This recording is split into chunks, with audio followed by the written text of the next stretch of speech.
Proses pengangkatan Khalifah Umar bin Khattab. Umar bin Khattab adalah khalifah kedua yang berkuasa pada tahun 634 sampai 644. Dia juga digolongkan sebagai salah satu khulafaur rasyidin. Umar merupakan salah satu sahabat utama Nabi Muhammad dan juga merupakan ayah dari Hafsah, istri Nabi Muhammad. Proses pengangkatan Khalifah Umar bin Khattab.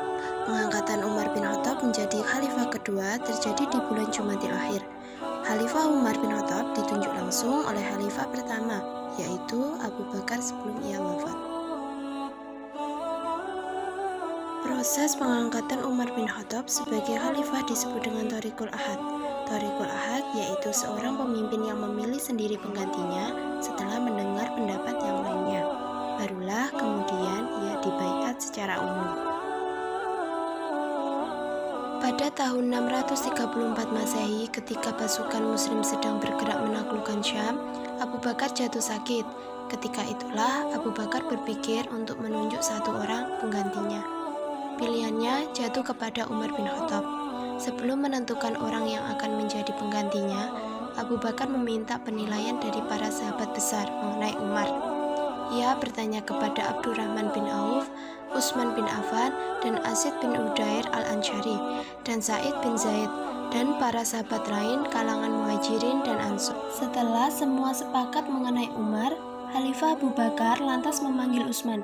Kepada Utsman, Abu Bakar mendikte sebuah teks perintah yang menunjuk Umar sebagai penggantinya, yang berbunyi, Bismillahirrahmanirrahim. Ini adalah pernyataan Abu Bakar Khalifah penerus kepemimpinan Nabi Muhammad SAW saat mengakhiri kehidupannya di dunia dan saat memulai kehidupannya di akhirat, dalam keadaan dipercayai oleh kafir dan ditakuti oleh orang durhaka.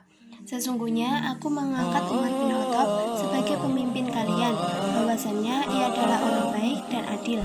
Sejauh pengetahuan dan penilaian diriku tentangnya, bila mana dia kemudian seorang pendurhaka dan zalim, sesungguh aku tidak pernah tahu akan hal yang bersifat gaib.